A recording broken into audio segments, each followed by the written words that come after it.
Rest in peace, mate. You deserve it. And also, Panda Spectre, thank you for the follow, but honestly, that was kind of poor timing on your part, but I'm not mad. That kind of thing happens when you go live. But either way, g'day everybody and welcome to this week's edition of ACW Thursday Night Anarchy, which is not only the go-home show before this Saturday night's ACW Prison Rules, but it is also the final ACW that will be using the WWE 2K23 engine. So let's not leave this engine with a whimper. Let's leave it with an absolute bang, because we are going to be starting off tonight with an 8-woman over the top rope battle royal. So let's get this going.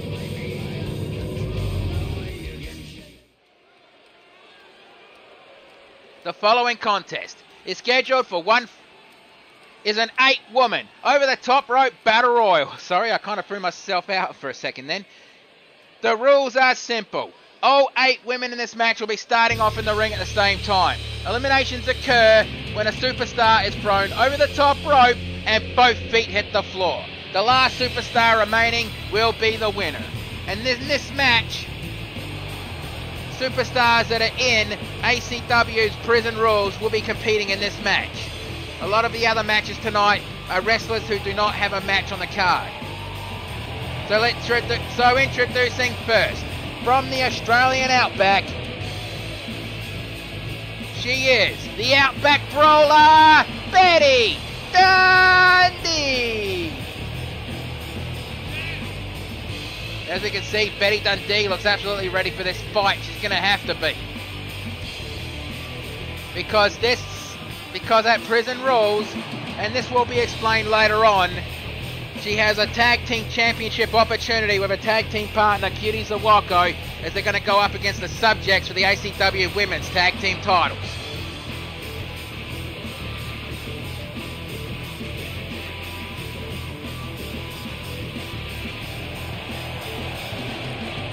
And honestly, if you're ever backstage on an ACW show and Betty Dundee comes up to you, offers you a sip of that drink, my advice, decline politely. The hangover is just not worth it. And this coming from a guy who's absolutely destroyed his liver through alcohol.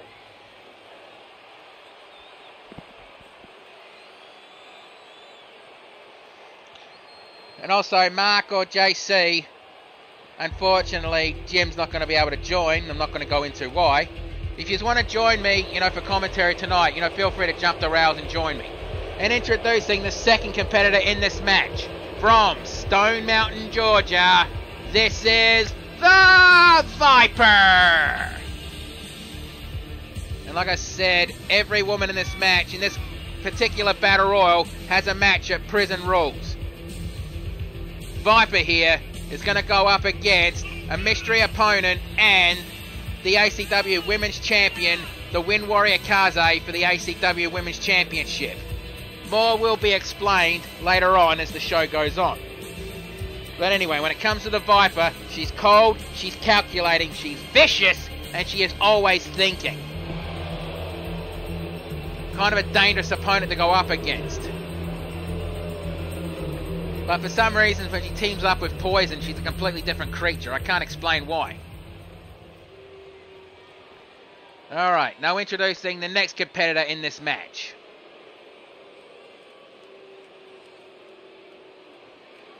Really love taking their time with this one, don't they?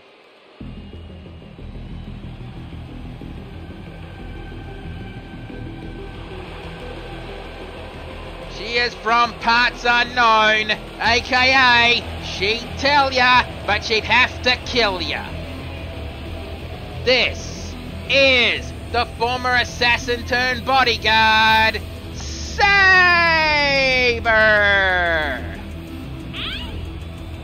Yeah, apparently she is friends with the ACW owner Bush Ranger, who again isn't here this week. I mean, I tried to get some kind of information on this woman, but the only response I get from Bush Ranger is, I'd tell ya, but I'd have to kill ya. I mean, for many fucking times I've tried to ask him, next time just say, that's classified. But he says, I'd tell ya, but I'd have to kill ya is a bit more fun. Eesh. Why fight a changeling, considering they can turn into whatever the fuck they want? So why try to fight it?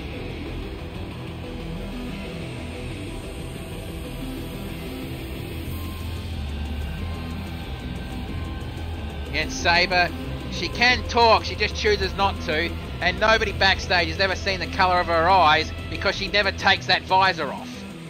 Never falls off her face either. Don't even know what the fuck it's made of. I'd ask, but I'd get the same response. I'd tell you, but I'd have to kill you. Okay, that was my very poor attempt at a Bush Ranger voice.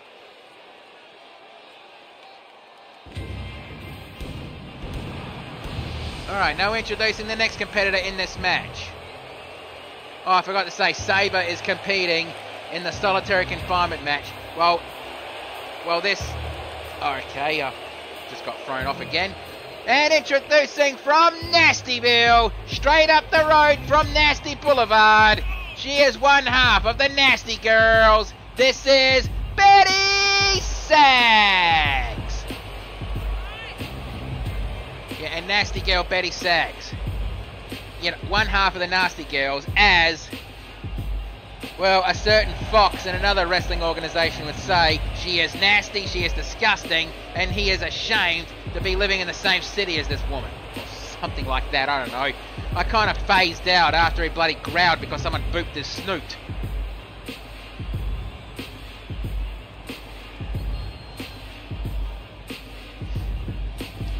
Betty Sags will be competing in the women's Rage in a Cage match. Again, more information on that will be shared later on. And now introducing the next competitor in this match.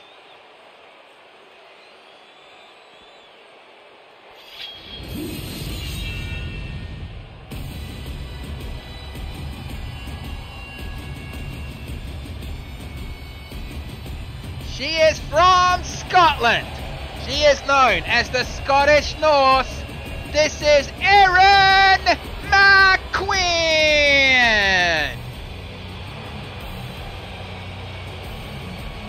Unobtainium. Is that even a real thing? For all I know, those could be made of stubbornite. But then again, I'm not going into that joke. You know, fuck it, I will go into that joke. Mark Wondersham basically holds a lot of stocks in stubbornite. I know if he's watching, he's probably going to try to jump the rail and kick my teeth down my throat. But I've been kicked in the face so many times now. Never mind.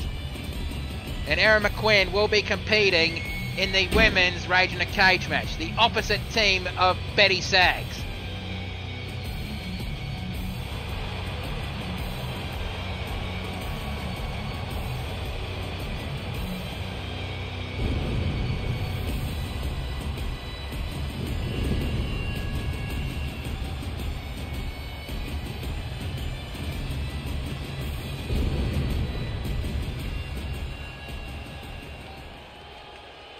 Now introducing the next competitor in this match.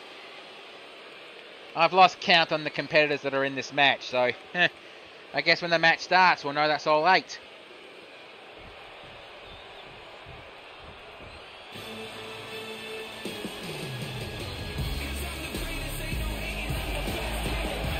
She is the ACW Emerald Champion, representing XPWL and the Elements of Insanity. This is the Queen of Screams, Fluttershout.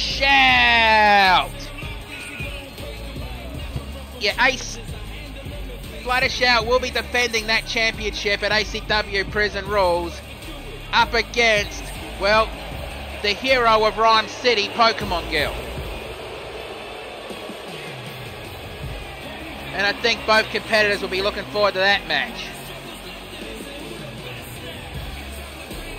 And honestly, you don't want to get Fluttershout, you know, screaming, because my ears rang for 2 months when she did that once. And I thought Nurse Banshee's screams were bad, and she wears a mask to muffle that.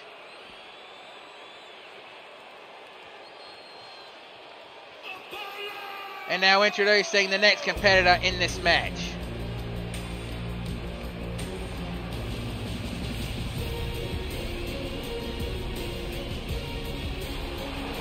from West Hollywood, California in Earth Realm, making her final appearance on ACW Thursday Night Anarchy, but will be competing in her final match at ACW Prison Rules.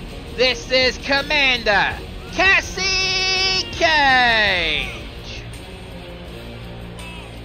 Yeah, that's right, Cassie Cage is going to be competing in a triple threat match at Prison Rules against two other women who are retiring from ACW.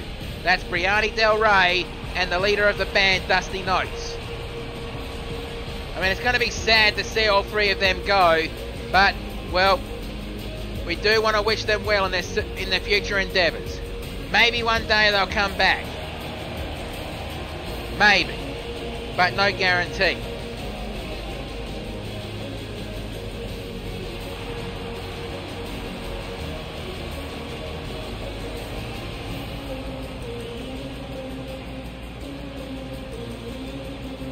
Yeah, and if you haven't pinged on, Cassie Cage is the daughter of Johnny Cage and, well, Sonya Blade.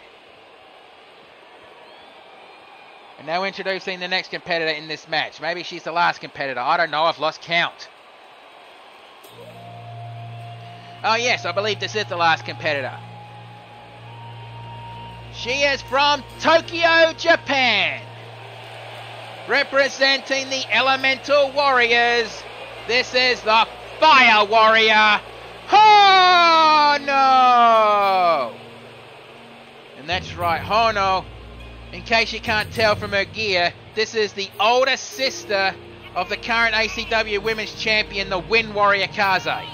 From what I understand, both of those two are part of a 5-woman team, each representing an element of Japan. Wind, fire, water, lightning, and steel. And yes, steel is an element in Japanese mythology. There is a 6th warrior, but she only comes out when absolutely necessary.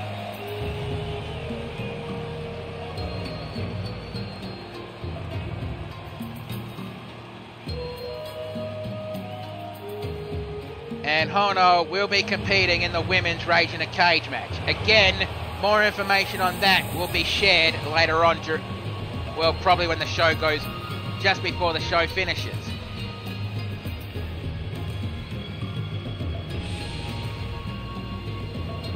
And no, Hono never takes that mask off. None of us have ever seen the full face of Kaze or Hono.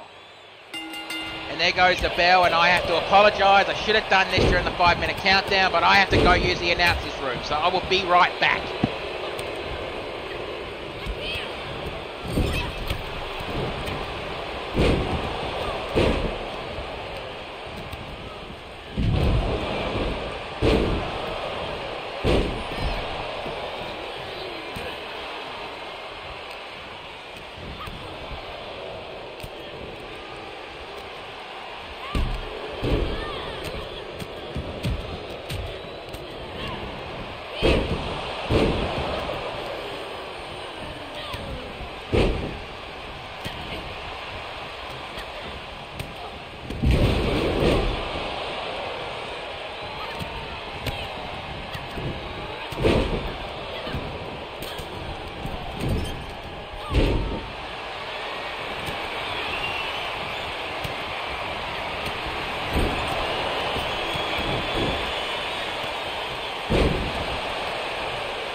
Okay, I'm back. I apologise about that.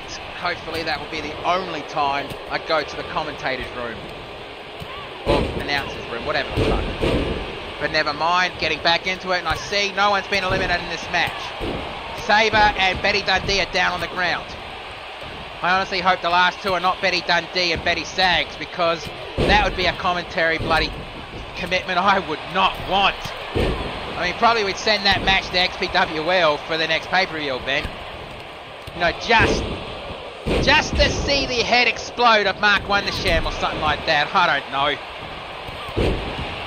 Stiff clothesline. Or hell, even make JC the All-Star's head explode.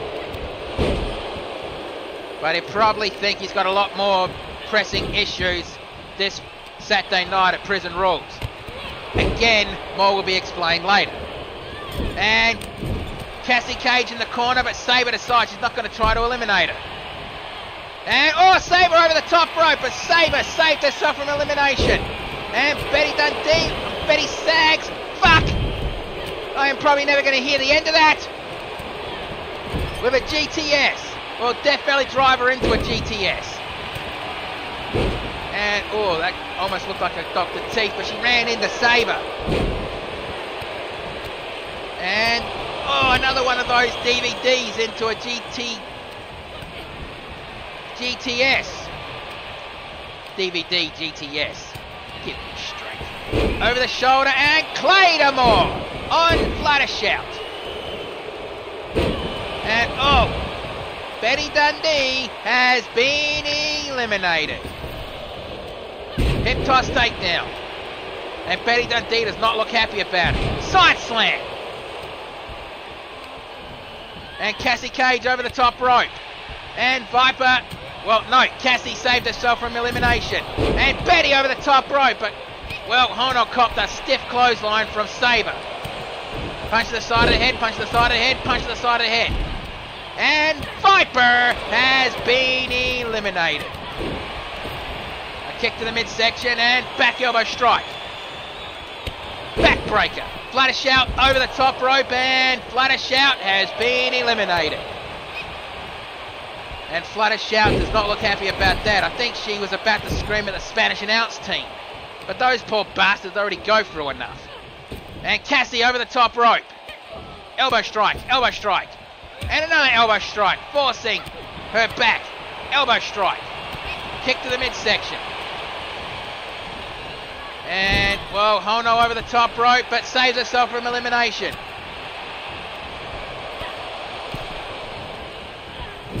Wait, you have Bunnings in your country? I thought that was just an Australian business. Ah, never mind. And Cassie on the top rope and saves herself from elimination. What the fuck just happened? Can someone please clip that? Because that was just gravity defying. Are those Stratton reality anchors, you know, mucking up again? And Irish whip over the top rope, and Betty decides she's not going to go after Cassie. She went straight after Erin McQuinn. Maybe she was trying to soften Erin up before the Rage in the Cage, but Betty Sags has been eliminated. And Erin McQuinn has been eliminated. Cassie Cage has been eliminated. Well, that was a quick 3 successions. We have the final two in the match. We have Sabre and the Fire Warrior Hono. Side slam. And she picks her up, grabs her Irish whip to the ropes, and duck down. Nope, just collided in the, well, not in the middle of the ring, but close enough too. And side slam. Sabre picks Hono up, and Irish whip to the turnbuckle. And Sabre taking her time, but back elbow strike, which is probably a mistake against someone like... You kind of threw me off with that bloody Metal Gear Solid reference for... Well... I guess that was... When's that guy ever gonna stop coming into the damn building? How the fuck did he keep getting in here? Sledgehammer, do your damn job! Never mind. And Sabre put Hono on the top, on the ropes. And, oh, we could be seeing an elimination here. And Fire Warrior Hono has been eliminated. Sabre is the last woman standing in this match. Bloody hell, that was a quick battle royal. A very, very quick battle royal. And Sabre definitely picking up some momentum before her solitary confinement match at Prison Rules. But let's get the official word. Here is your winner, Sabre!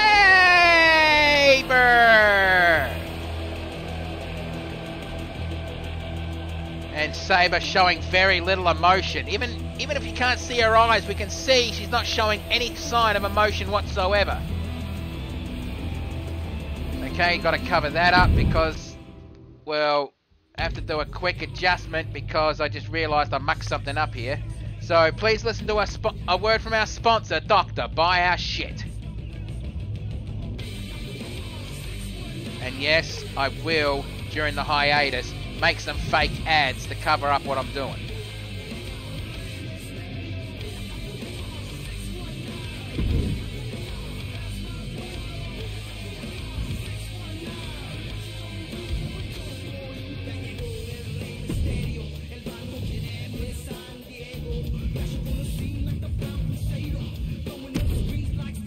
But if anyone can come up with some, goofy items that no one in their right mind would buy, because they either sound silly or downright dangerous, please DM me and give me an idea. I'll try to make something. I'll try to make something with it.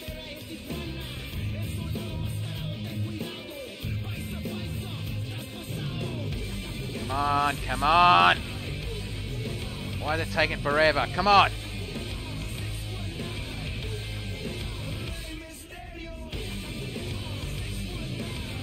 Sorry about the... Oh, there we go. Alright, the next match is going to be the Extreme High Flyer Jag going up against Justin, the Big Shot Taylor. Neither of these two have a match at Prison Rules, so they got given a match tonight. They got to earn their pay somehow, don't they?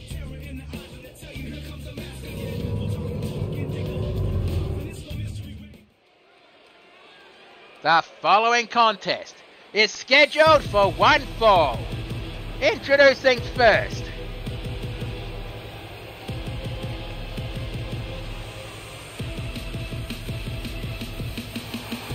he is from the highway to the danger zone, and I promise you that's going to be the last time I sing because I can't sing word for shit. He is the Extreme High Flyer, Jag!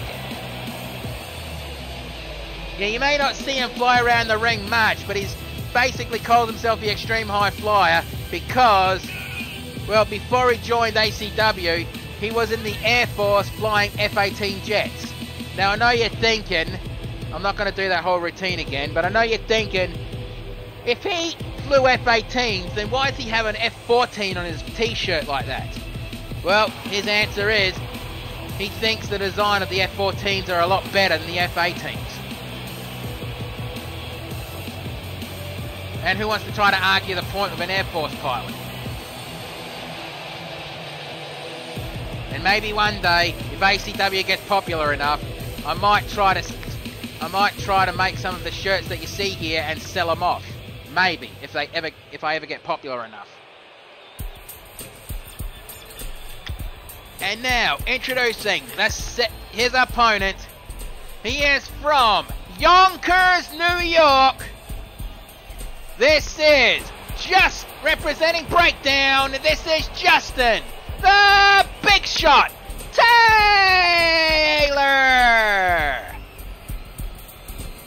Yeah, Justin Taylor, a breakdancer from Yonkers, New York. No, I wonder what that certain fox actually thinks of this guy. If that fox is even watching. Oi! MF Classic, if you're watching, respond. Don't make me boot the snoot. And don't even think being bitten by a fox is going to scare me, mate. I've been bitten by a red-bellied black. I mean, I almost died. But after being bitten by a snake... Yeah, that's why I'm afraid of those fucking things, okay? Because I've been bitten by one. Alright, Jag is ready. Justin Taylor is ready. Right, ref, ring that bell. Let's do this. And... Whoa, whoa, whoa, whoa, Jag. Well, using his athletic ability, slip through that one. Hip toss takedown. And a running big boot to the side of the head. Mix him up. And overhead punch to the forehead of, well, the break dancer. Kick to the lower back and arm slammed right into the mat. Kick to the midsection. And Justin drags Jag to the ropes.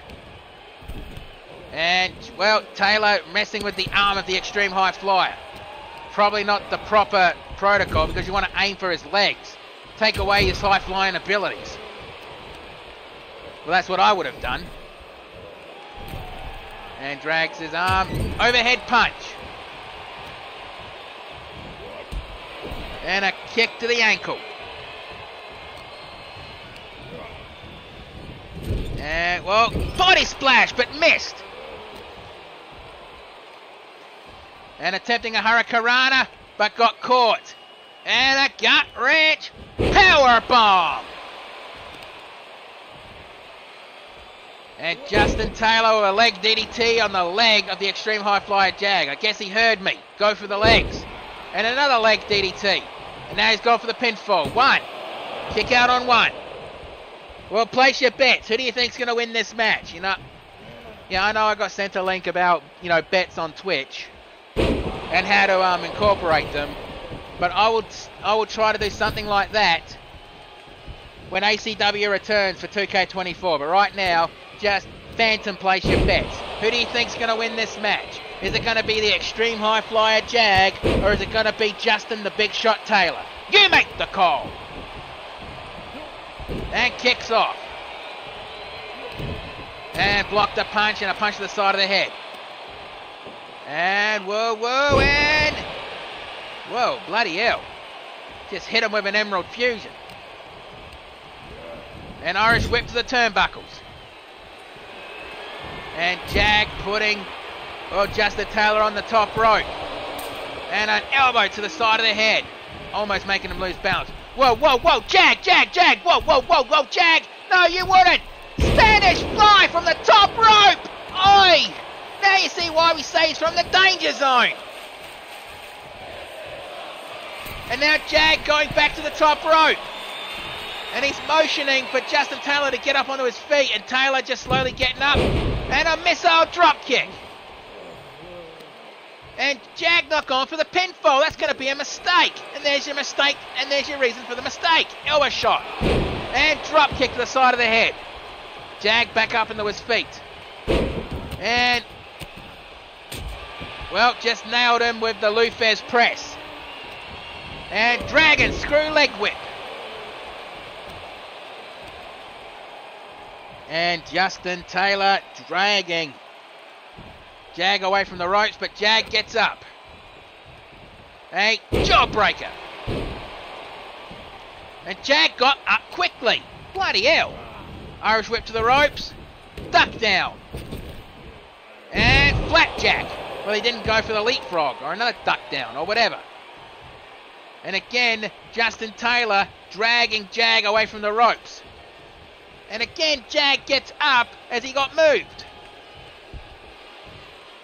And Justin Taylor trying to do it. And Jag has been busted open. DDT. And Jag being stalked. Grabs, kick to the midsection. Kick to the midsection again. And a sunset flip powerbomb. Yeah, I got it right that time. So don't look at me like that, Sledge. Drop kick. And Jag picks up Justin. Punch to the ribs. Oh, that took Justin off his feet with that one. Slams his arm right into the mat. And Jag picks Taylor up. Punch to the midsection again. Again, taking the big shot off his feet. And Jag to the top rope. And shooting star press, but missed. Stomp to the back of the head. And a stomp to the back. And whoa, what's he doing here? Well, chop to the throat. Is that going to be enough? Going for the pinfall. 1, 2. Kick out on 2. No, that wasn't enough. And jawbreaker. And Jag trying to prop himself up onto the turnbuckle. And whoa, what the hell? And springboard drop kick. Oh, if this was a battle royal, Jag would be eliminated. Picks him up. An Irish whip to the back, to the ring post. Jawbreaker. Oh, did you see that? Jack, almost the back of Jack's head hit the ring steps. And double A spine buster. Stomp to the midsection. Or the tummy. Crap factory. Guts. Which is, I know, something that a certain stupid witch does not have. Because she's not here tonight. So definitely she has none. She has no guts. And Justin Taylor back in the ring as the ref counts 7. And the ref telling Jag to get back into the ring. And Jag shook the cobwebs and back in the ring. Almost hit him with a double axe handle. Irish whip to the turnbuckle. And Jag, monkey flip out of the corner. Back elbow strike. Attempting a super kick, but Jag stepped aside. Good timing on that mark. On that part. No, I am not trying to invoke the wrath of Mark Wondersham. As far as I know, he's up in Canada somewhere smoking a joint. I don't know. It's legal up there. Kick. And fisherman suplex. But he leaped into it and he didn't bridge it. Probably just to cause as much damage as he could. Drop kick. And Jag decided he's going to try to put Justin Taylor away. As he goes to the top rope. Shooting star press. Again, flying through the danger zone. Going for the pinfall. 1, 2. Kick out on 2. How the hell did Justin Taylor have the energy to do that? As Jag goes back to the top rope. And he's motioning for Justin the Big Shot Taylor to get up. And a missile drop kick. And again, Jag going to the middle rope this time. Shooting star from the middle rope, but Justin moved away. Irish whip to the turnbuckle. And Jag, what's he doing? He's placing Justin Taylor on the top rope one more time. I guess for the second time tonight. We're about to fly into the danger zone with the Spanish fly from the top rope. And top rope Spanish fly. Is this going to be enough to put Justin Taylor away? That might have taken a lot of energy out of Jag to do that. Jag is going to the middle rope. What is... Jag, what the fuck are you thinking? Splash from the middle rope. Come on, you had him dead the rights. I would have taken the pinfall. What the hell's the matter with you, kid? And another kick to the lower back. 1, 2, 3, that's it. Bloody hell, that was an intense fight. And these two had no problems with each other. In fact, I think this is more pretty much a match of respect. And yet that was the first time he moved from the shooting star. And this is the second time he moved, but that was from the middle rope.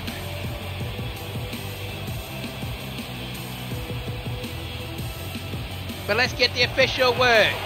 Here is your winner, the Extreme High Flyer, Jag!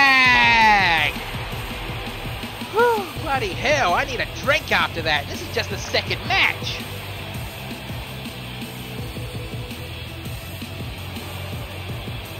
And hang on a tick, I just realised I did another muck up, so I'm going to have to correct that one. So please give me a few seconds while we listen to another word from our sponsor, Dr. Buy Our Shit.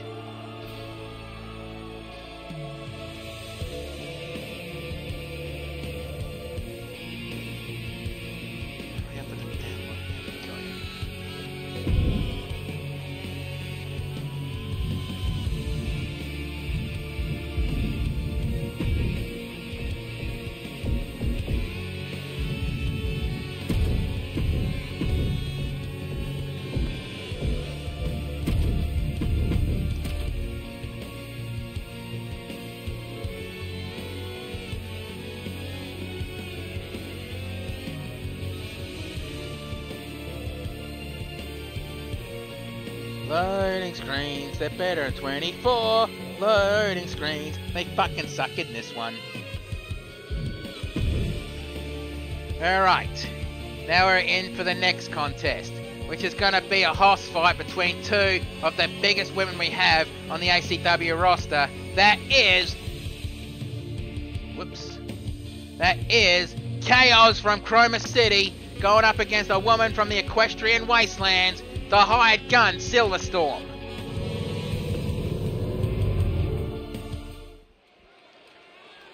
The following contest is scheduled for one fall. Introducing first, she is from Chroma City. This is Chaos! And I'm surprised Chaos was actually not picked to be competing at least one of the Rage in the Cage matches. Well, there's only going to be two, one for men, one for women, but you know what I'm talking about. And Chaos, well, she is familiar with the hired gun Silverstorm, so these two know each other. And Silverstorm, she has no problems with Chaos, as well as Chaos has no problem with her. So let's just hope that Silverstorm wasn't hired, you know, to destroy Chaos for some reason.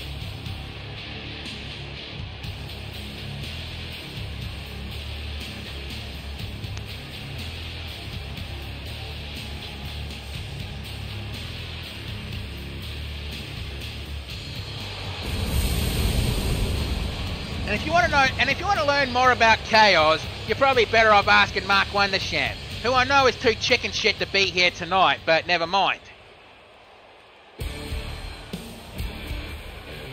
Okay, now introducing her opponent. From Marefoot in the Equestrian Wastelands, and for fuck's sake, cameraman, her face is up there. She is the hired gun Silverstorm.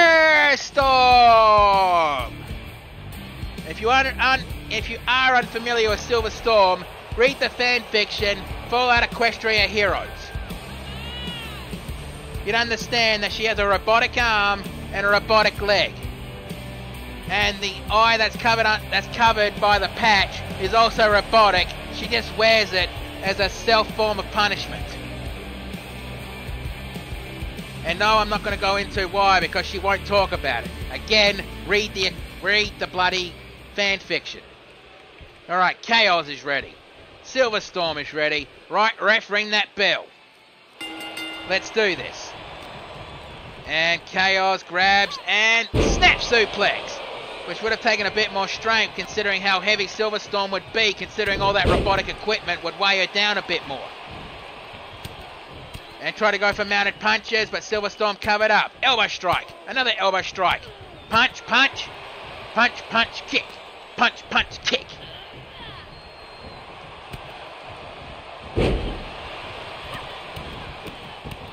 Well, her eye is robotic, so it had to be replaced. So, again, read the Fallout Equestria fanfiction, Fallout Equestria Heroes, to understand why. Again, it's not something she wants to talk about. I mean, I tried to ask her adopted daughter once, but, well,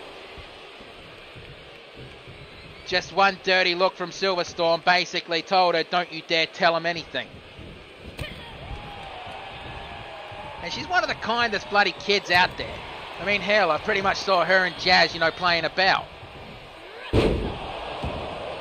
Serenity is a kind kid, don't get me wrong, but she's a bit, well, smart.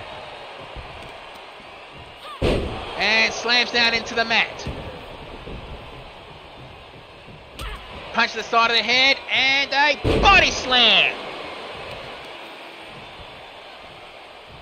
And, well, chest stomps.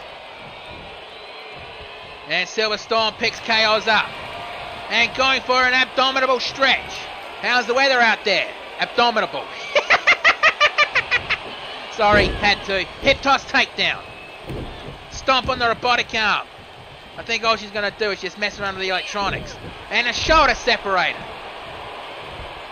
And Silverstorm back up. Clothesline duck. And a double leg takedown. Well, single leg takedown. And Silverstorm going to the corner. Well, she's trying to get the fans behind her as she runs for a drop kick to the shoulder blades of Chaos. And Chaos pulled out of the corner the hard way. And Chaos back up into her feet. Hair mat slam. And Silverstorm going back to the corner. I guess she's charging up her leg to do the move named after her favourite gun. The subtlety. Going for the pinfall. 1, 2. Kick out on 2. And well, clothesline attempt, but no back elbow strike. And clothesline from behind.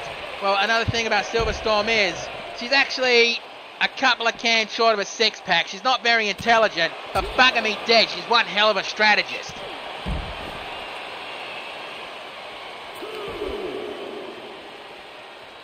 And gut-wrench suplex. Stomp to the back of the head. And Chaos up and punch to the forehead. Stomp to the arm. This time she was aiming for the non-robotic arm. And another gut-wrench suplex. Come on, you two, get back in the ring. Leave the Spanish announcers alone. Leave the Spanish announce team alone. Irish whip right into the ring post. Gut knee. Why do I feel like a sandwich with chutney on it right now? Never mind. And it looks like she's trying to twist the head of Silverstorm's shoulders. Slams right down into the mat. As the ref counts 7. And Chaos doesn't want to win this by count out. I guess a big girl wants to beat a big girl in the middle of the ring. Irish whip straight back into the ring. Chaos could have won this by count out, but I don't think the respect that she has for Chaos is going to allow that to happen. Back body drop. Reversal of the fucking power bomb. And again, she's measuring up for the name. No! She missed the subtlety. Kick to the midsection. And Chaos going for a running power bomb. Going for the pinfall. 1, 2. Kick out on 2. Bloody hell, this match is intense. And I agree with the digital crowd. This is a good bloody match, but don't let them fight forever. We've still got about 5 more matches after this match.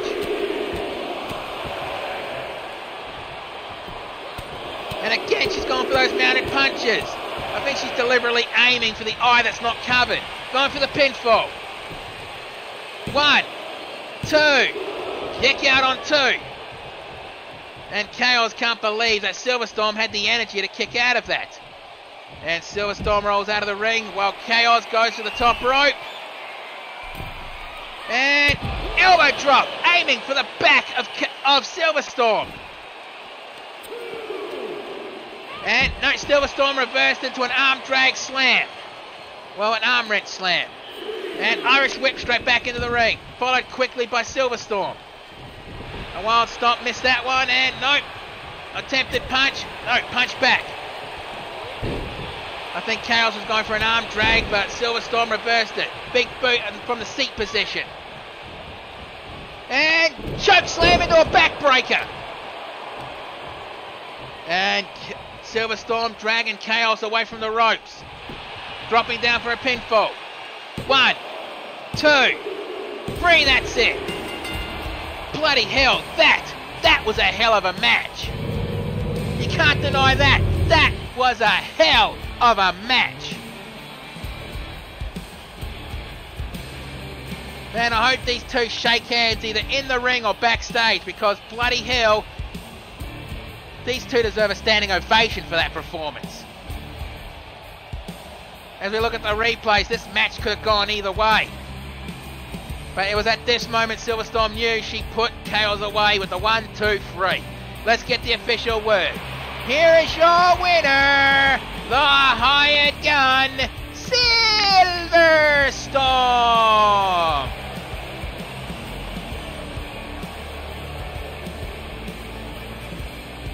And yet, got to cover that up because it's going to be ready for the next match, which is going to be another blank match because the 8 men that are competing in the next Battle Royal all have matches at ACW Prison Rules. I have no idea who's in this match. And the 8 wrestlers who have volunteered for this match, you know, trying to gain a little bit of momentum for their matches at Prison Rules, no, they're in the match, but they don't know who's in the match, if that makes sense. But either way, if that Battle Royal earlier has some indication, we know this one's going to be an absolute barn burner.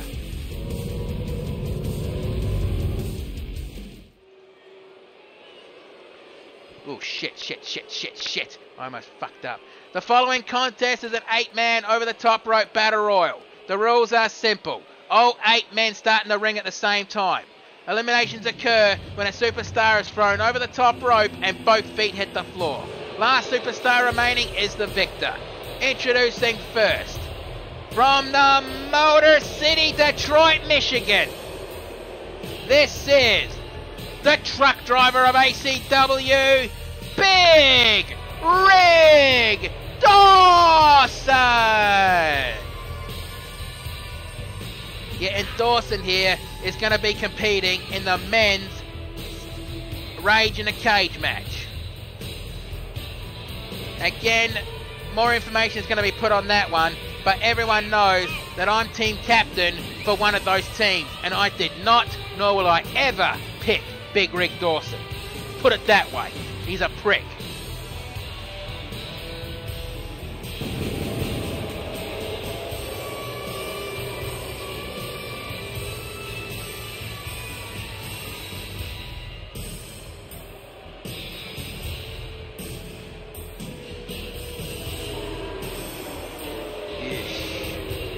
Dawson, well, how else can you explain this guy? He's an absolute prick and a half. He's just an asshole.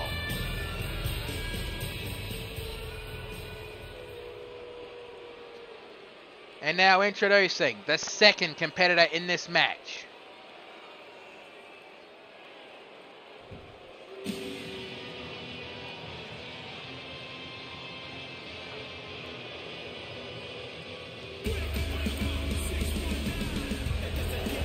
Representing all of the Latino nations from LAX, the Latin American Exchange, Hugo Lopez.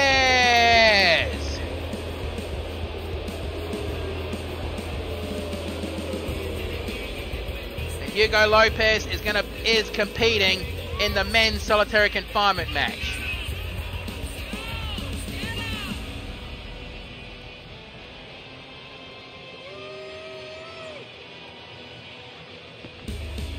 And honestly, Hugo Lopez, he may be the smallest dog in the fight, but again, it's not about the size of the dog in the fight, it's the size of the fight in the dog.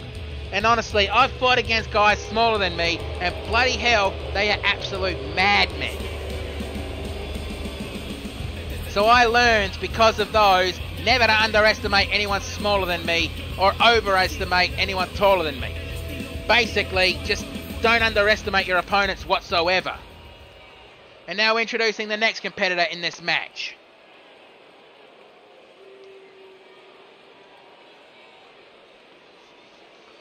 As soon as I decide to go out there.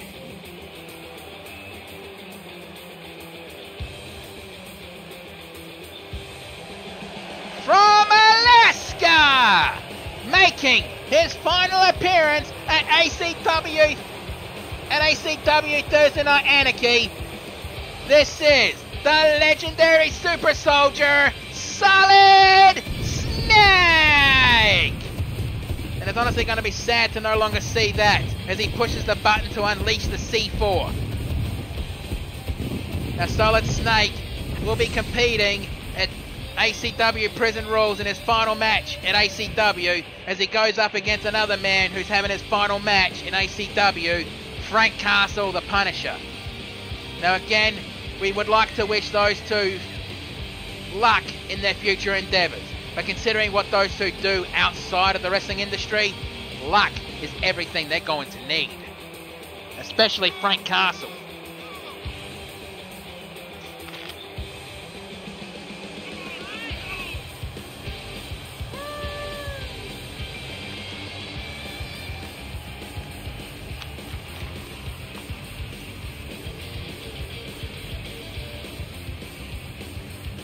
And honestly, if you've heard the stories about Snake, you'd probably never underestimate him because of the kind of feats he's performed. I don't know, I kind of take him with the absolute biggest pinch of salt. I mean, how the fuck can one man destroy a tank on his own using nothing but chaps and grenades? I don't believe that for a second, honestly.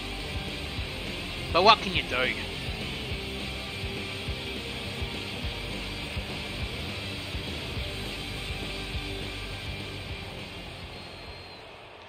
Right, now introducing the next competitor in this match. Remember, this is an 8-man over-the-top rope battle royal. And again, I have lost fucking count. But let's get to the next introduction.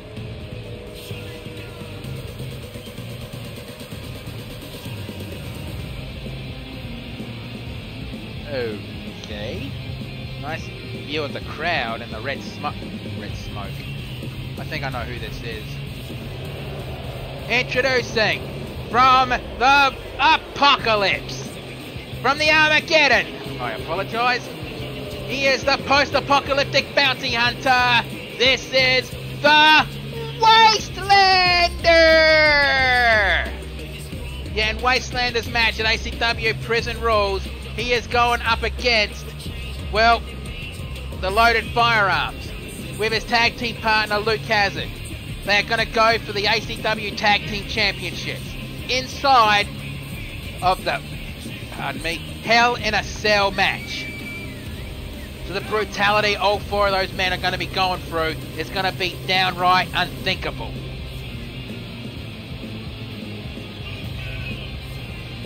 Wastelander, a former ACW World Champion.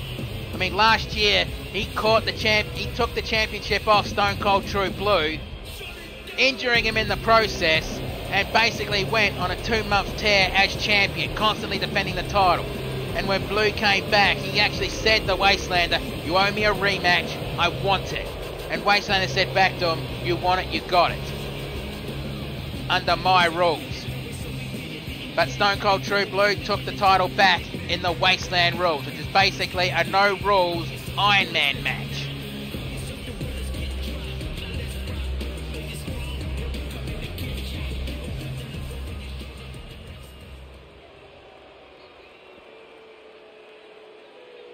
And now introducing the next competitor in this match. I'm pretty sure there are 3 left. I could be right, I could be wrong.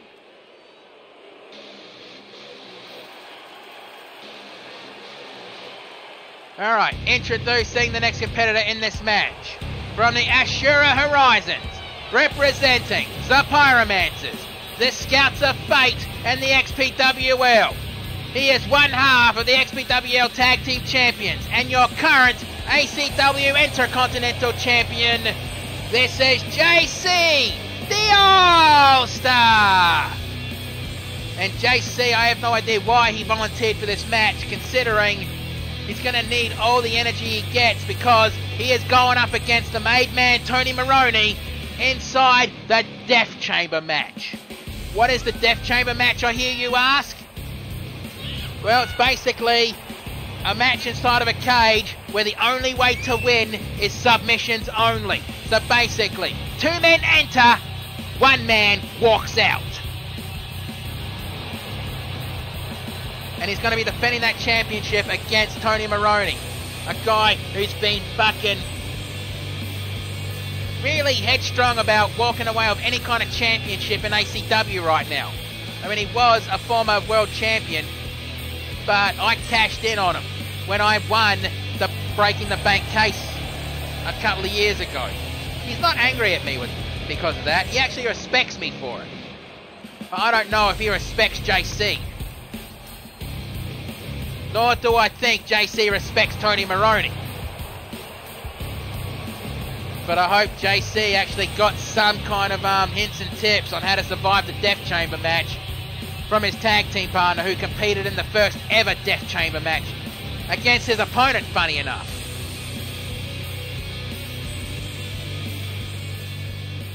Alright, now introducing the next competitor in this match.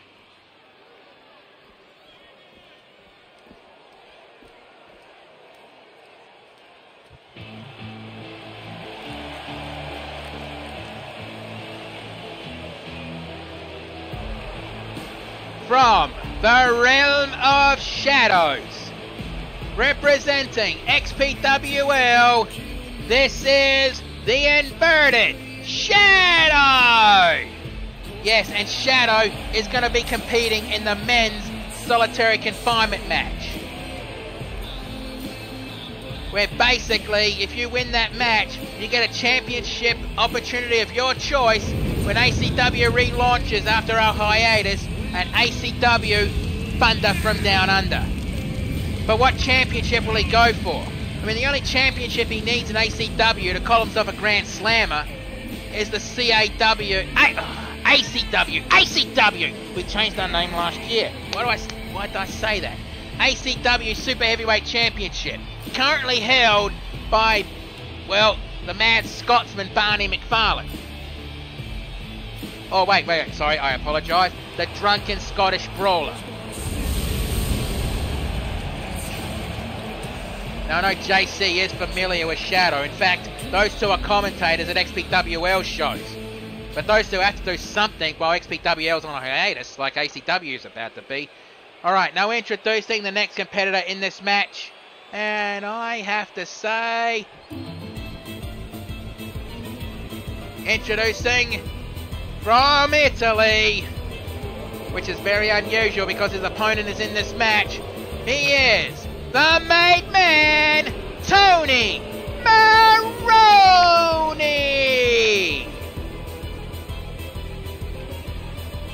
And I'm pretty sure there is only one man left to come out. So I wonder who it could be. I mean, Bush Ranger didn't even leave me notes for this, you know? So basically, I'm flying by the seat of my pants for this match.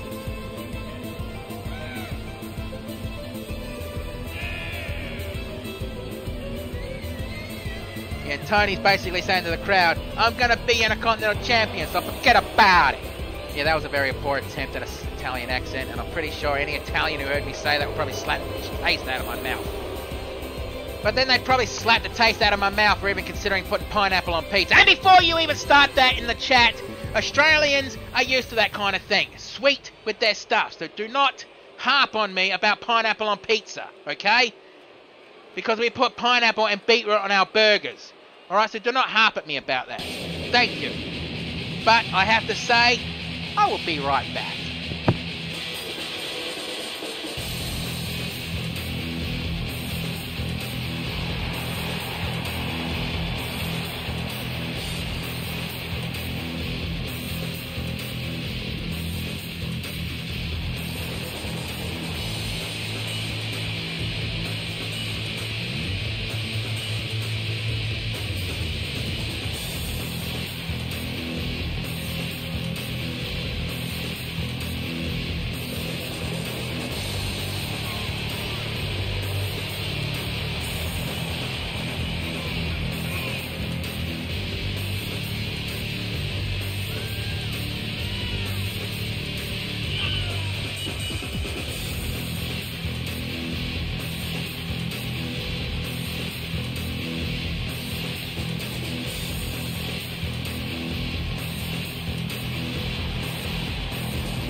Hugo Lopez has been eliminated.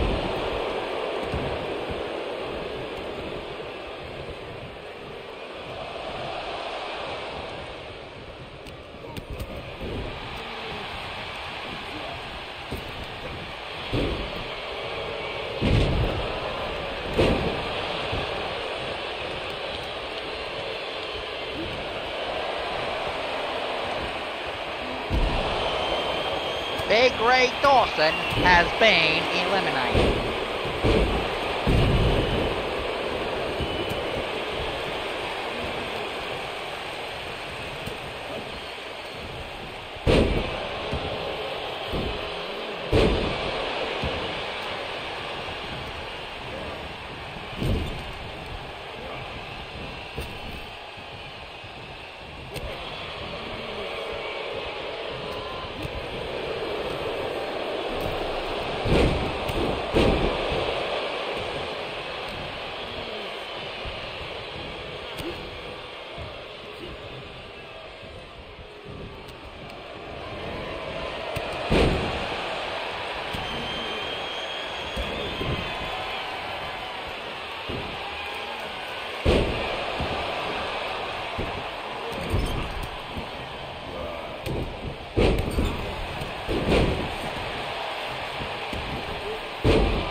The wild one, Bruce Northaway, has been eliminated.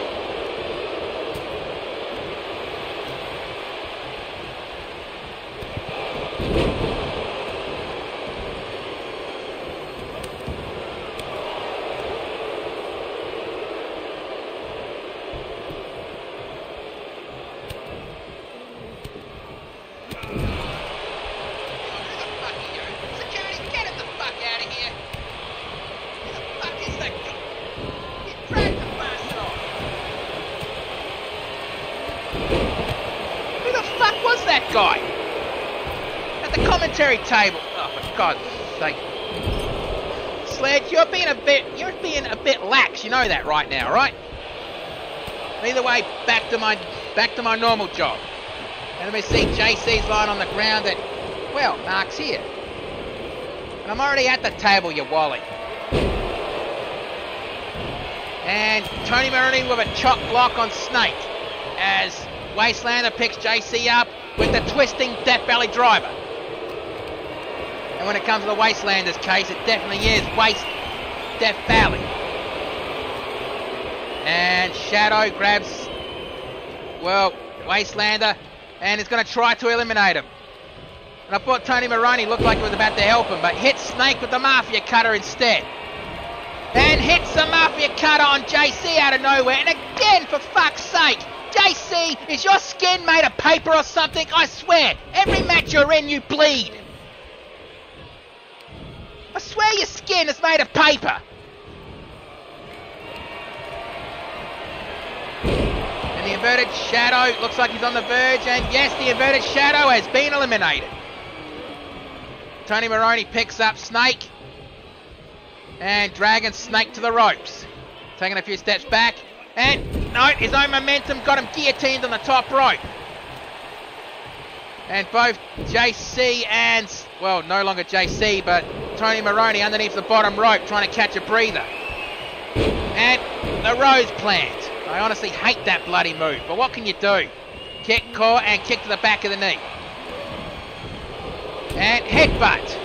Aiming for the open cut on JC. Seriously, I'm going to need to talk to you, mate. Is your skin made of paper? I swear to God it is. Flying forearm. And no, cut like elbow shots, forcing the Wastelander back. Kick to the midsection, DDT on the made man, Tony Maroney. Another headbutt on the open cut. Oh, both thinking about a drop kick and a crossbody respectively, but neither one hit it. Flying forearm. Punch to the side of the head, kick to the midsection, and true icebreaker. And chop block on Snake. I think I just saw JC snarl just as he performed that.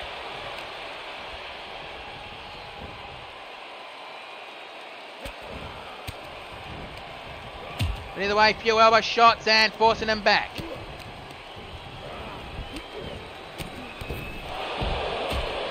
Elbow shot to the midsection. And Irish whip. Oh wait, JC the All-Star has been eliminated. An Irish whip to the turnbuckles.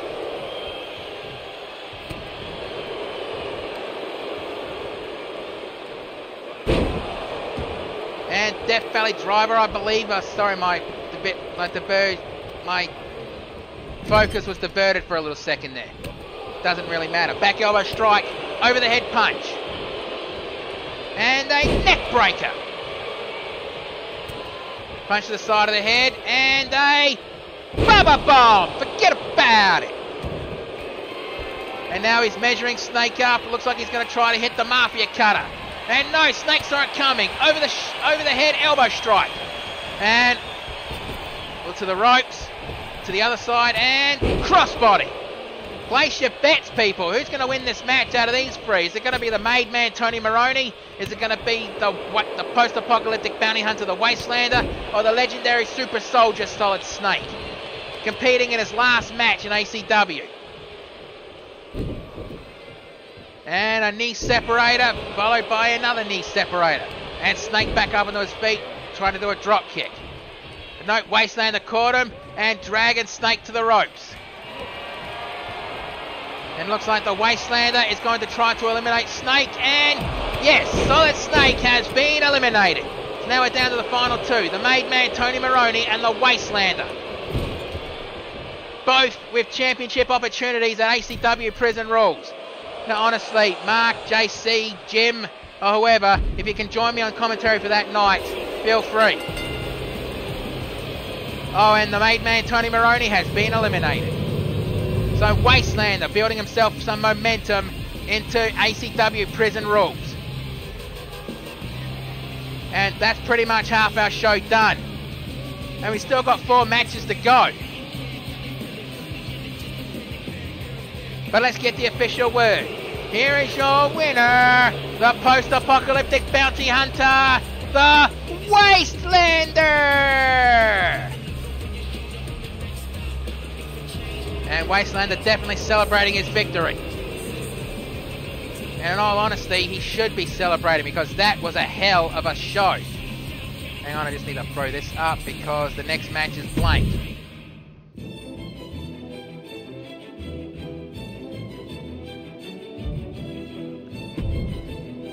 Well, not really blank. I just didn't want to spoil the rest of the show. But this is another match. Well, from now on, the rest of the matches on this card are superstars who do not have a match at Prison Rules. So the next contest is going to feature Sonya Blade going up against the AI Annette Integra. So let's get this match going.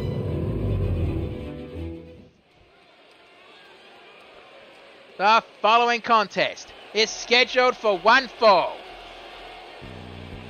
Introducing first, She is from Austin, Texas in Earth Realm. Sorry, I spaced out for a second then. This is General Sonya Blade. And let's hope that certain wanker got kicked out of the building. Because the last thing we want to hear is another... Oh, god damn it. Sledge, do your damn job and keep him the hell out of here! How does he keep getting past security? But it's the equivalent of that ring announcer from XPWL who was so drunk they thought they were doing the announcing, talking into a tin can. I mean, god, how did she get past the security? Oh, stop reading too much into it, Bruce. Stop reading too much into it. Well, either way, her opponent from a dystopian cyber future, this is the AI, Annette Integra. Oh my god, I almost whipped myself into a frenzy just then. Fucking reality warpers, I swear to god. How do they keep getting past security? How do they keep getting past the reality anchors that XPWL uses, or even the Stanton reality anchors that we are forced to use here in ACW because of that bad deal that Bush Ranger made with the SCP Foundation? Unfortunately, Feeding Frenzy's not here tonight.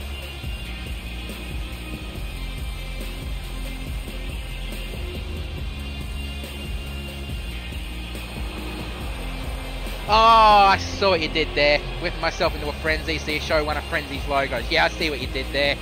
Clever. Alright, Sonya Blade is ready. Annette Integra is ready. Right, ref, ring that bell. Let's do this. And going into a kick to the midsection. And Sonya Blade with a punch to the forehead from the body slam. And going for those mounted punches. And a stomp to the midsection. And Blade picks up Annette Integra, snap jab, kick to the ribs. On the shoulders. And a death belly driver landing right on the knee. And a leg sweep takedown. Slap to the chest. And a kick to the midsection. And overhead punch. Well, to the side of the jaw at least. Snap jab, kick to the ribs, slap to the chest. And Sonya Blade with another sit-out Death Valley driver. I may think that, well, Annette Integra may have met her match. Well, at least she's outmatched here with Sonya Blade. I mean, if you believe the story, Sonya Blade has battled and defeated gods from other realms at least, and other timelines too. Stomp to the midsection. And a kick to the lower back. And Sonya Blade getting herself up on the ropes, and Annette Integra leaped over the top rope and punched her off the side of the ring. Why the fuck would she do it that way? Well, either way, Sonya Blade back in the ring. And float over. Nope, punch to the ribs. Another punch to the ribs. A third punch to the ribs. No, uppercut punch to the side of the mouth. And going for... Nope. And a stomp. A leaping stomp. Is that going to be enough to put Annette Integra away? 1, 2. Kick out on 2.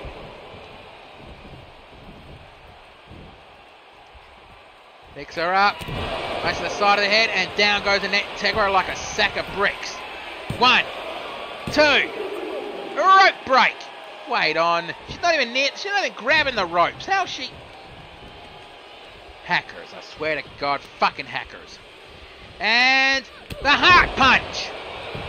Drops down for the pinfall. 1, 2. And another rope break. But she is kind of touching the ropes that time. And Sonya Blade cannot... Wait. I think Annette Integra just hacked the lights. Springboard crossbody. And no, that was not dark magic. That was just Annette Integra hacking the lights. And sit out Michinoku driver. Stomp to the forehead. Rolling her onto her back and going for mounted punches. And Sonya Blade holding her head. Well, she is in pain. You can't deny that one. And a stomp to the ankle. And Annette Integra picks her up. And a clothesline attempt. Rolled through. Kip up. And a enziguri to the back of the head. Stomp to the midsection. A stomp to the knee. And sit out powerbomb. Pull it out of the ring the hard way. And a wild stop, missed that one. And attempting a referee's lock, but reverse suplex. There, Mark, I got it right that time, so get off my back. Kick to the top of the head. Kick to the midsection. Punch to the side of the mouth and hack the planet. Is that going to be enough? Going for the pinfall. 1, 2. Kick out on 2. And Annette Integra can't believe that Sonya Blade kicked out of that. I mean, she just hacked the planet after all. And the digital crowd appreciating this match with an Irish whip to the turnbuckles. Sitting up on the turnbuckles and nope, kicked her off. Uppercut. And nope, kick to the knee and DDT. And a punch to the ribs, forcing Sonya back. And tried to go for a running knee, but Sonya saw it coming and rolled through. Sonya with a cross springboard flying forearm. Looks like Sonya was thinking about something in the corner, but no. Annette Integra again hacks the planet. And goes for the pinfall. 1, 2. Kick out on 2. What the hell is Sonya Blade made of, kicking out of 2 of those? And Annette Integra picks up Sonya and an elbow shot to the side of the head. And Sonya rolled underneath the bottom rope and quickly rolls back in. And a really fancy way for just doing a simple missile drop kick. A stomp on the knee. And Sonya Blade kicks her off. And a punch to the forehead. Going down for the pinfall. 1, 2. Kick out on 2. And Sonya Blade cannot believe that Annette Integra kicked out of that. Or maybe she's just shocked that she's still going. I don't know. And a spin out Michinoku driver. And she was about to get up and she didn't feel it, but Sonya wouldn't allow that to happen. And Sonya plays the slot machines. 777s. Jackpot. And another stiff punch to the side of the head. Is that going to put Annette Integra away this time? 1, 2. Kick out on 2. I mean, bloody hell, I think that would have been a punch that even Barney McFarlane would have been proud of. And the digital crowd chanting fight forever. They really appreciate these 2 women in this match. And the heart punch. Stomp on the... Wait, Sonya Blade's not going for the pinfall. I think she believes that Annette Integra is not done yet. Oh, she just wanted to do that punch to the side of the head one more time, going for the pinfall. 1, and another rope break. As she reaches for the ropes, and Sonya Blade for the 3rd time could have had the victory in this match. Good ring awareness on Annette Integra. Slot machines, triple bars, minor jackpot. And Sonya Blade, she's basically measuring up Annette Integra. And what's she going to do here? A halo over the top rope or a plancha. No roll through and mounted elbow strikes. Bloody hell, who's going to win this match? Place your bets, people. Who's going to be the most hungry for this? And there's no stakes in this match. Just sizzle. And both back in the ring. Sonya Blade, Irish whips, duck down. And pop-up punch. And Sonya Blade picks her up. And what's she going to... European uppercut, kick to the ribs, and kneeling DDT. And Sonya Blade going to the top rope. She rarely does this. And a somersault elbow, but she wasn't on target. I think she saw Betty Dundee do that and think she could do it, but I guess she missed. Uppercut, overhead slap, punch to the ribs, kick to the chest. Holy dooly, I need help with these shows sometimes. Rolled through, kip up, Enziguri. And Sonya picked up onto her feet, and a Hurricanrana into the ropes. I guess we're about to see the Tiger Feint drop kick. And Annette Integra thinks that she can put Sonya away as she goes to the top rope, and Goomba Stomp from the top rope. And goes for the pinfall. 1, 2, kick out. How the fuck did Sonya kick out of that? What the fuck are these two made of, I swear? Stomp on the wrist. Rolled through and gone for those mounted punches to the side of the head. Then what's it going to take to put one of these two women away? Kick to the lower back. And then Integra picks her up. Super kick. And Annette Integra thinking about it, and she's gone to the top rope. She might put it away here. Spins around. 054. Didn't catch all of it, but caught a bit of it. It goes down for the pinfall. 1, 2, 3. That's it. Good golly, that's it.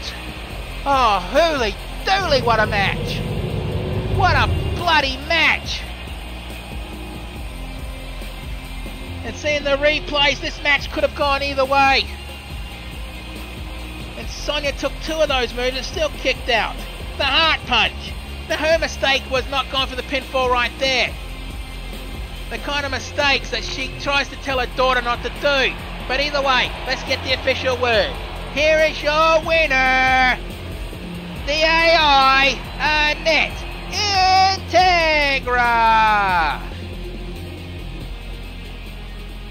And reality anchors are mucking up all over again. But either way,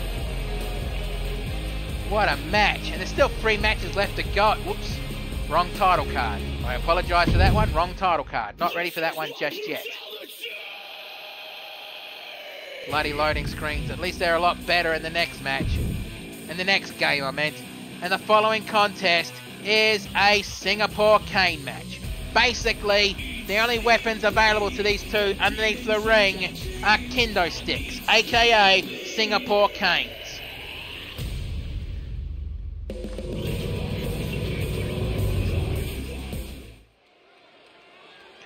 The following contest is scheduled for 1 fall. There are no countouts and there are no disqualifications. And the only weapons underneath the ring available to these two will be kendo sticks, aka the Singapore cane match. Introducing first, from Bridingham, England, this is representing the Bare Knuckle Brawlers, Switchblade, Arthur Knight. And I'm going to be taking a break from commentary in this match because bloody hell, I need a break. My vocal cords feel like sandpaper right now. So I hope you understand why I'm going to take a break in this match, but I'll still do commentary. Hopefully I will have help during Prison Rules because that show is going to be 4 hours long and I will definitely need help.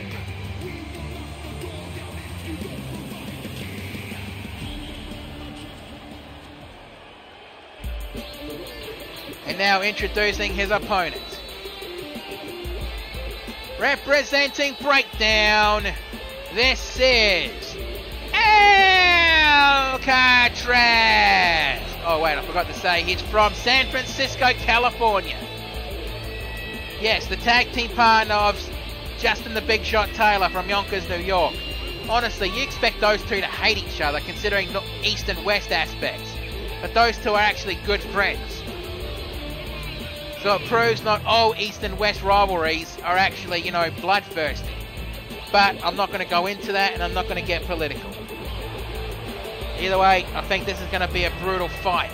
And both of these two know it.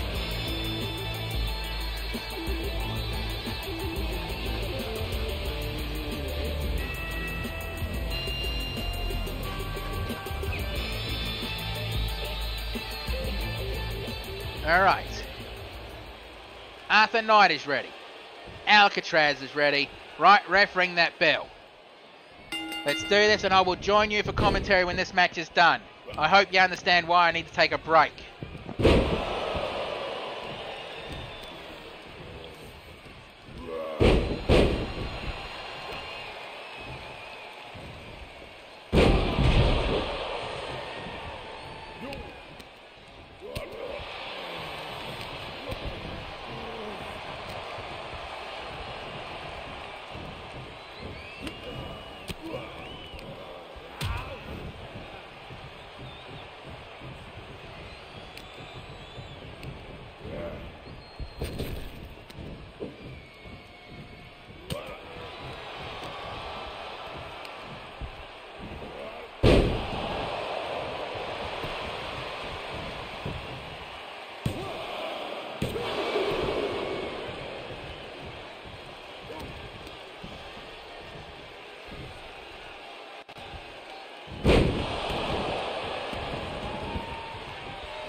And here is your winner, Alcatraz. Well, that was a hell of a match. And both men are definitely showing the scars of this battle. But either way, it's time to get ready for the semi-main event. But before we do that, let's discuss the match card for ACW Prison Rules. The first match that we're going to discuss is the women's Rage in a Cage match, as Team Captain Valkyrie has chosen her team of the Fire Warrior Hono, Erin McQuinn, and Baylor, going up against Team Captain Skalan, as she chooses to go into this battle with the Nasty Girls and Tarantula. Now, with the extra caveat in this match that the winner of this match, one member of the team, will receive a championship opportunity later in the show for the ACW Women's Championship. She'll be added into the match, and it will be a triple threat match. And then we have the men's Rage in a Cage. Team Captain me, the Wild One Bruce Northaway, and I'm taking into the battle with me Violence, Lone Wolf, and Colossus. And we are going to go up against Team Captain the Creature Eric Inferno, and he is bringing the Shaman Baron Vars, Captain Twisted Jack, and Big Rick Dawson. We are going to make them all scream in pain and agony as we show our rage inside the cage.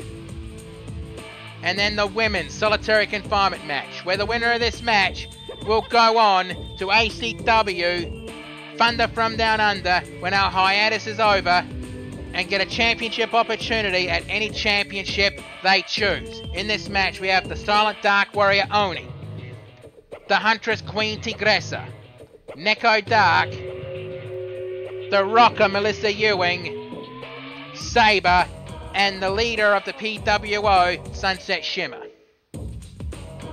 And then the men's solitary confinement match. Again, the winner of this match at Thunder from Down Under gets a championship opportunity at any title of their choosing. In this match, it's going to be the Inverted Shadow, the Demon of Dark Omen Ragdoll, Stone Cold True Blue, LAX member Hugo Lopez, Oblivion, and D71092. That match is going to be downright brutal, I know it. And then we're going on to our championship matches, as we're going to have the women's tag team champions, the Subjects, that's Painset Shimmer Cakes and Magic Mare, defending their championships against the Kabuki Brawlers, the Outback Brawler Betty Dundee, and the Mad Kabuki Cutie Zawako. And the men's in the men's, it's going to be inside the cell in a tornado tag, the ACW Tag Team Championships. The Loaded Firearms, the champions, will be defending their titles against Luke Hazard and the Wastelander, aka Radioactive.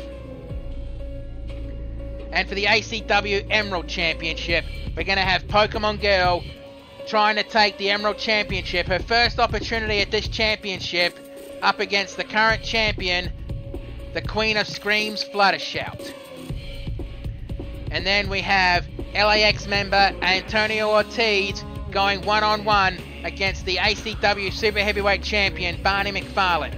This match is going to be an absolute hoss fight, and we guaranteed someone is going to have to probably be stretched out of this match. And then for the ACW International Women's Championship, it's going to be contested inside of a steel cage match. The Nightmare is Yura Draven, hoping to take the championship that Skalan lost to Little Pip in the last pay-per-view event, Combat Zone, against the Lightbringer Little Pip. It's not going to be the first time Little Pip has been in a match like this, and it sure as hell won't be the last. And then, inside the Death Chamber, JC the All-Star is going to be defending the Intercontinental Championship against the Made Man Tony Maroney. Now, inside the Death Chamber, there is only one way of victory: submit or surrender. That's your only chance to make your. That's the only chance you have to win this match, to make your opponent scream, "I quit." And then the semi-main event, we're going to have a mystery competitor In other words, one member of the winning team at the women's solitary rage in a cage match, I apologise, will be added into this match for the ACW Women's Championship. And they'll be going up against the Viper and the Wind Warrior Kaze, the current ACW Women's Champion. And then finally, our main event, which is going to picture the Scarecrow going up against Texan for the ACW World Heavyweight Championship. And this match is going to be contested in a 20-minute Carnival of Nightmares match. Basically, no disqualifications, no countouts, pinfalls count anywhere in the building, or even Hell's Bells in the exact city we're in. Most decisions within 20 minutes will come out the victor of this match. I'd have to wish both guys luck because they are going to need it. Right, now it's time to get ready for the semi-main event.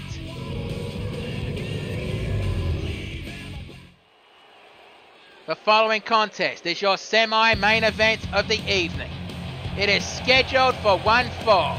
Introducing first, from London, England, this is Tammy Wicked! And again, trashing the guitar.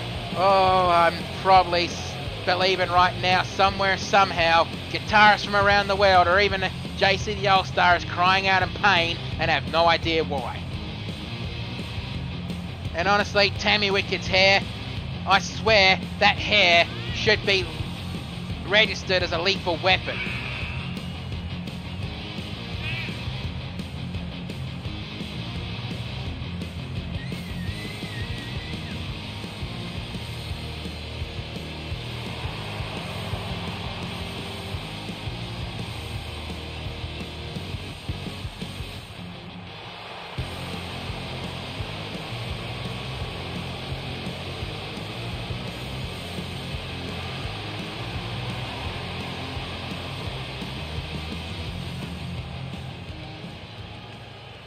Alright, and introducing her opponent. From Stable 99 in the Equestrian Wasteland, this is the Security Mare, Blackjack! And Blackjack in the semi-main event, because Little Pip has a title defense at ACW Prison Rules, that's right. And this is going to be a hell of a match because, well, both women have never fought each other one-on-one. In Battle Royals maybe, but never one-on-one. So this is going to be a hell of a match. Alright, Tammy Wicked is ready. Blackjack is ready. Right, ref, ring that bell. Let's do this. And Tammy Wicked starting this match off with a DDT. And Blackjack getting up quickly. Try to go for a slide kick, but Tammy Wicked moved aside. And Blackjack grabs Tammy Wicked, drags her to the ropes. Snap jab. And choking her on the top rope. And Irish whip over the top rope. And no, Blackjack's not done yet. And going for the 10 beats of the Bowery. 2, 3, 4, 5, 6, 7, 8, 9, 10. And down goes Tammy Wicked with a thud on the outside. And Irish whip straight back into the ring. And both of them back in the ring. And Irish whip to the ropes. And, oh, almost a leaping clothesline. But Blackjack just ducked it out of the way. And a big boot. And Tammy Wicked kicked her away. And Dr. Teeth. Jawbreaker.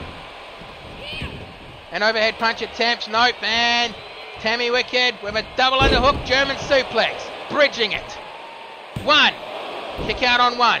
Excuse me, I need to wet my whistle. So give me a few seconds.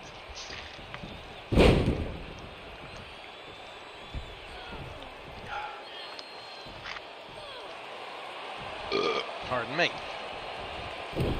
And a stomp to the back. And jumping on the arm of Blackjack. Wild stomp, missed that one. And Blackjack with a wild knee strike on the side of Tammy Wicked's head. And ripcord. I don't know, her gambling game of choice is poker or blackjack. She prefers card games, not slot machines. I mean, her real name is Go Fish. And she'd probably threaten to kill me if I bloody released that information. She changed her name to Blackjack. Jawbreaker. Kick to the chest and down. And a big boot to the midsection. And going for a headlock and elbow strike. Picks her up and Tammy with an Irish whip to the Spanish announce team. And they're just standing there probably screaming, "Oi, Dios mío!" Any Spanish speakers, please confirm that's "oh my God" in Spanish, because I really do not want to be saying something offensive. An Irish whip straight back into the ring. And Tammy quickly gets back in on the count of 8. And a hair whip takedown. And Tammy going for a snap suplex.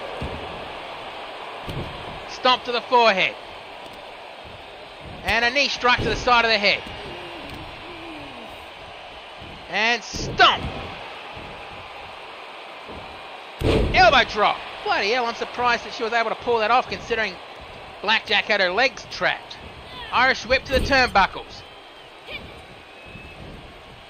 And going for a sliced bread number 2. Going for the pinfall. 1, 2. Kick out on 2. And, well, Blackjack rolled out of the ring and, well, Tammy Wicked measuring her up. What's she got to do here? And, ooh, suicide dive, but she crashed and burned. Stomp to the kidney, another stomp to the kidney, and a kick to the jaw. And going for that hammerlock. Probably a waste of time going through the move sets now, considering this is the last show for 2K23. So double knee drop. And going for those mounted punches, and a stomp to the midsection. Picks her up. And Irish whip right to the ring steps. Blackjack picks Tammy Wicked up. These two better get back in the ring because countouts are a thing in this match.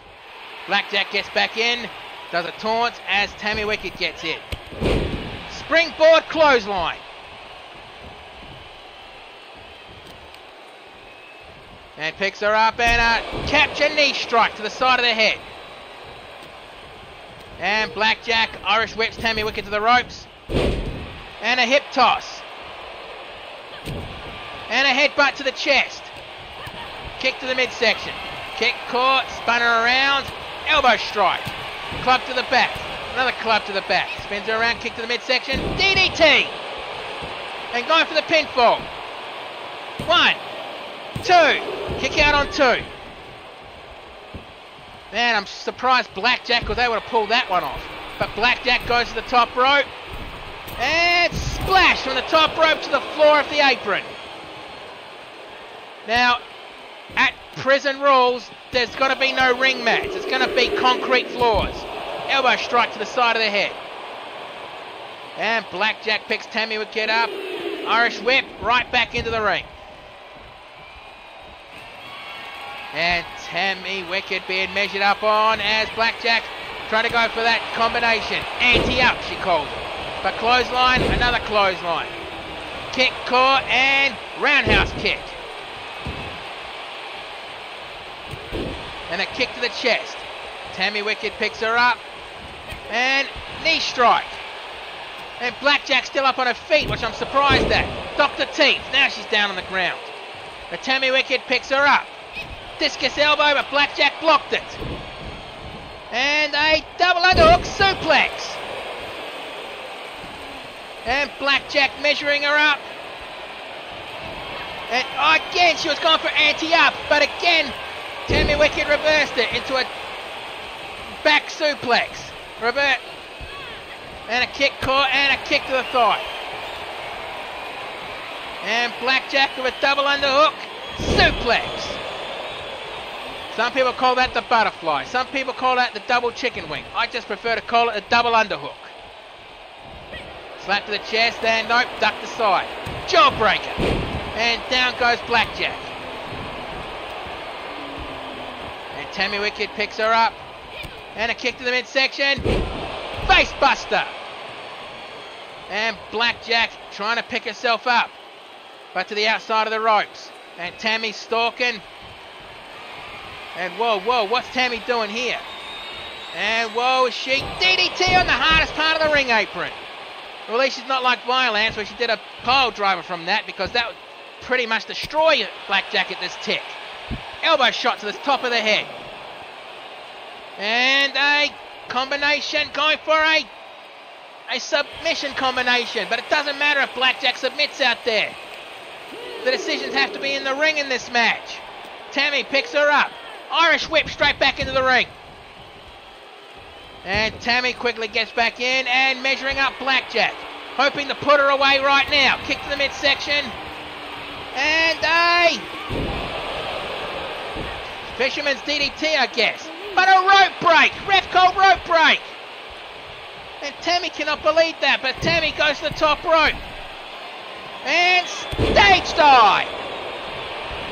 And goes for the pinfall one more time. 1, 2. Kick out on 2. And Tammy Wicked shocked. And Blackjack just gave her a death glare. And a Selena Del Sol going for the pinfall. 1, 2, 3, that's it. I guess that kick out was Blackjack's last gasp. Bloody hell, that was a good back and forth match.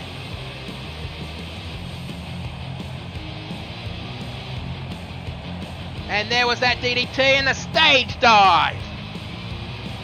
And the Selena Del Sol, which put Blackjack away for the pinfall combination. And there it is from the same angle.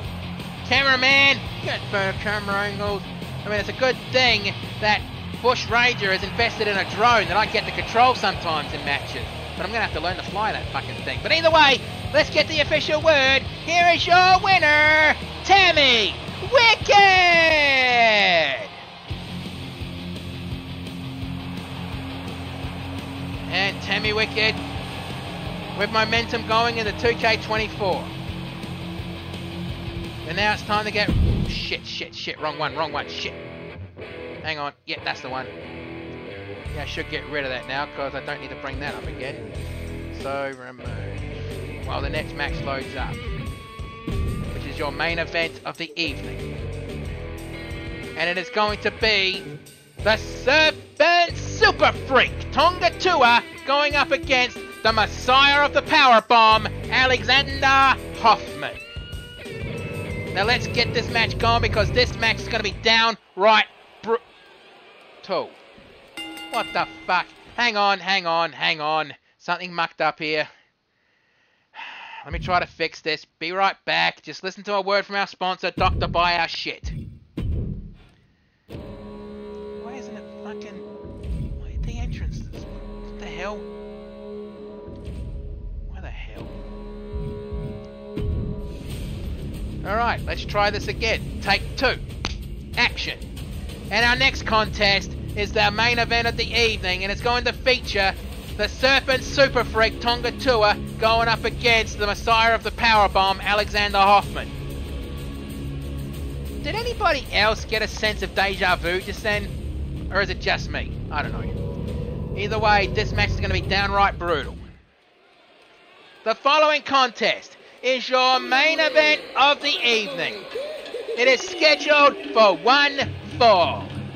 Introducing first, from Honolulu, Hawaii, this is the Serpent Super Freak, Tonga Tua! And Tonga Tua, the only man to ever defeat, well, Vangelico twice for the Intercontinental Championship here at ACW. And both by submission. So Tonga Tua is no stranger to submission moves. Or submission style wrestling. But he's definitely going to need all the moves in his arsenal in this next match. Let's see if he has what it takes to take down the Messiah of the Powerbomb, Alexander Hoffman.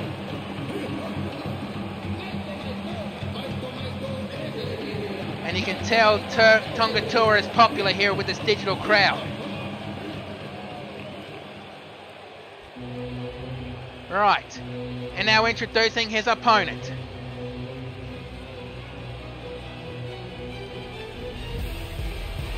From Berlin, Germany, this is the Messiah of the Powerbomb, Alexander Hoffman!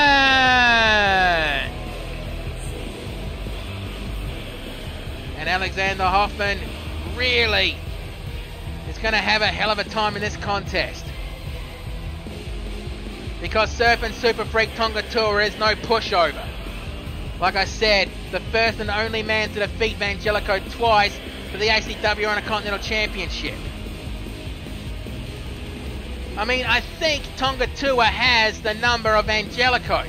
But Angelico wasn't in any wrestling organisation in 2K23. Maybe he'll be there in 2K24. That's up to YWL to figure that one out. Or if he even comes back to ACW. Again, that's for YWL to figure out.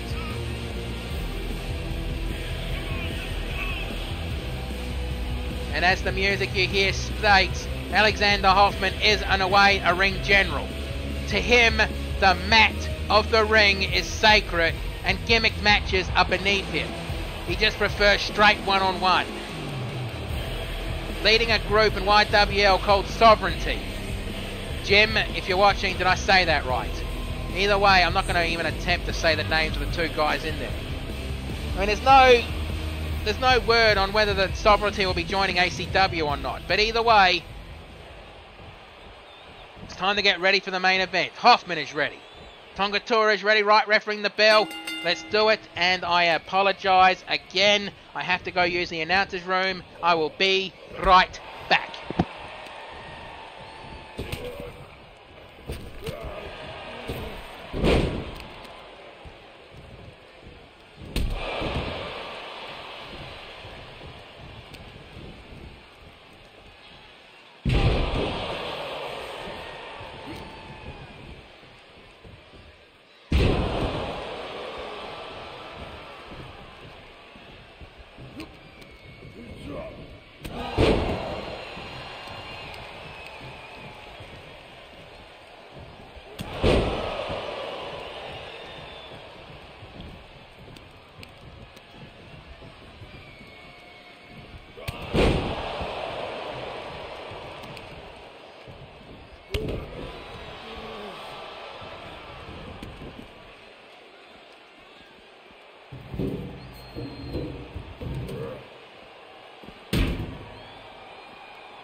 And I'm back just in time to see Alexander Hoffman Irish whip straight back into the ring, and Tonga Tua took a walk and slid back in.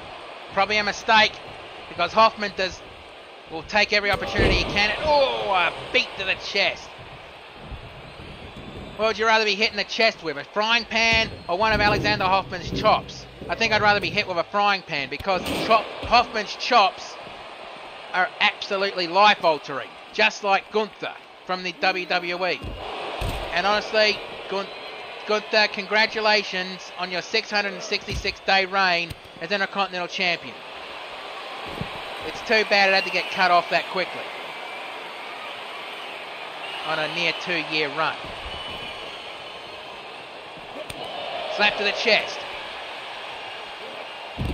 But I also want to take this opportunity to give a big, big, big congratulations to the American Nightmare Cody Rhodes for finally finishing your story. Now your new story starts, and let's hope it's going to be bloodlineless. Wait, this match is Extreme Rules. Oh boy, no wonder Hoffman was absolutely pissed off. He hates gimmick matches. He believes these kind of matches are beneath him. But these two better get back in the ring. Kick and a knee to the chops. And a jumping knee strike. And Tonga Tua picks up the ring steps. And just drops it right on the back of Alexander Hoffman. Elbow shot to the side of the head. And kicks him off, in the back of the head of Tonga Tua, hits the ring steps. Irish whip to the barricade. And, hey, what's Tonga Tua doing here? Hey, Dr. Teak. Remember, the pinfalls and the decisions have to be in the ring. So Tonga Tua picks up Alexander Hoffman, punches the side of the head, and German suplex. Picks him up one more time, and Irish whips him straight back into the ring, quickly following him out. And Tonga Tua measuring up Alexander Hoffman. And a roundhouse kick. And I guess we're about to see the hang loose submission. And going for it.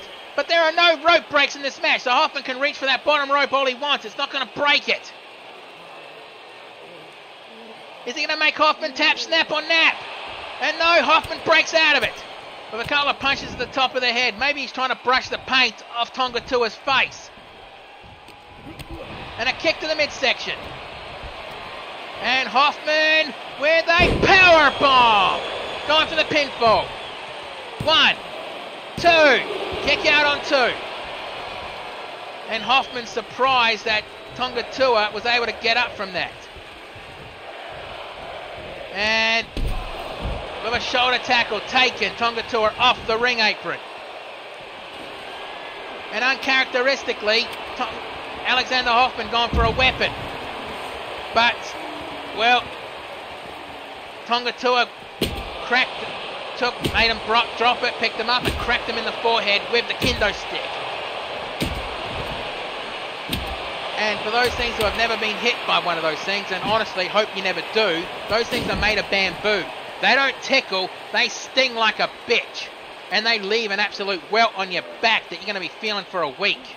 Trust me on that, I've been cracked in the back of too many of those. And Hoffman picks up the ring steps. Walks over, kick to the midsection, nope. And Irish whip to the barricade. And a clothesline attempt, but Hoffman stepped aside. Club to the back. And belly to belly. And Tonga Tua picks up Alexander Hoffman. Kick to the chest, kick to the knee. And followed by a modified Kimura lock. But again, Alexander Hoffman, if he taps out, it's not going to count. It has to be in the ring. Or maybe Tonga Tua is just trying to break the arm as Alexander Hoffman. Nope, punch to the ribs. And now a hit to the chest. As Tonga quickly gets up and Irish whips to the barricade. And picks him up and German suplex right onto the edge of the barricade. Picks him up one more time. And body slam on the barricade. And Tonga Tua drops down. And leg sweep takedown. And Tonga picks him up. And a belly-to-belly suplex. Oh, the back of his head almost hit the barricade. Tonga picks him up. And come on, get back in the ring, you two. Don't Irish whip him to the Spanish announce table. I mean, I know it's funny that the Spanish announce table is always the one that gets broken. And traditional at this point. I mean, I even think the Spanish announce table is bloody accepting of that one. And Irish whip straight. Oh, pardon me. Back into the ring. And Tonga Tua walking around the ring and quickly gets back in. And Alexander Hoffman gets back up. But, you know, Tonga helps him up. Roundhouse kick. And again, I guess we're about to see the hang loose submission. With a couple of stiff punches to the side of the head. And the hang loose. Is he going to make it? No. Hoffman breaks out of it straight away. Bloody hell. What the hell is Hoffman made of? Probably strudel or something like that. And he's going to slap me fucking chops for even joking about that kind of thing. But never mind. Double A spine buster. And he's gone for the pinfall. 1, 2. Kick out on 2. Place your bets, chat. Who's going to win this match? Is it going to be the Messiah of the Powerbomb Alexander Hoffman or the surfing super freak Tonga Tua? And Hoffman going for a sleeper hold. And grapevines the legs. Is he going to make him submit in this one? And he's fighting out of it. Well, trying to fight out of it. But I think he's fading. No, he powers out of it. Back elbow. And another back elbow, forcing him to fully let go. Springboard, kick to the chest. And Tonga Tua measuring him up one more time. Roundhouse kick, which is going to be followed by the couple of stiff shots to the side of the head. And the hang loose submission. And Alexander Hoffman had no choice but to submit. Bloody hell, that was a main event. And Tonga Tua, definitely a master of the submission game.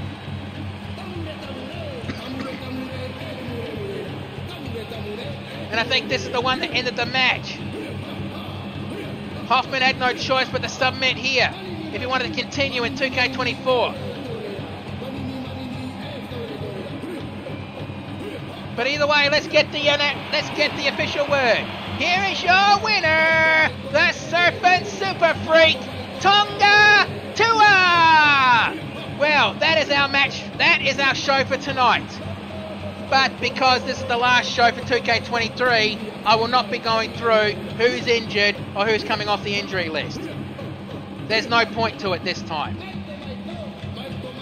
So the only thing I have to say now is thank you for watching. WW2K23, thank you for all the great moments, and thank you for being a great game last year.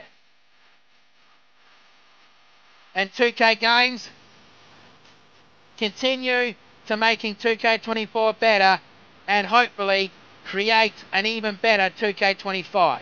But either way, thank you for watching. You don't have to go home, but you can't stay here.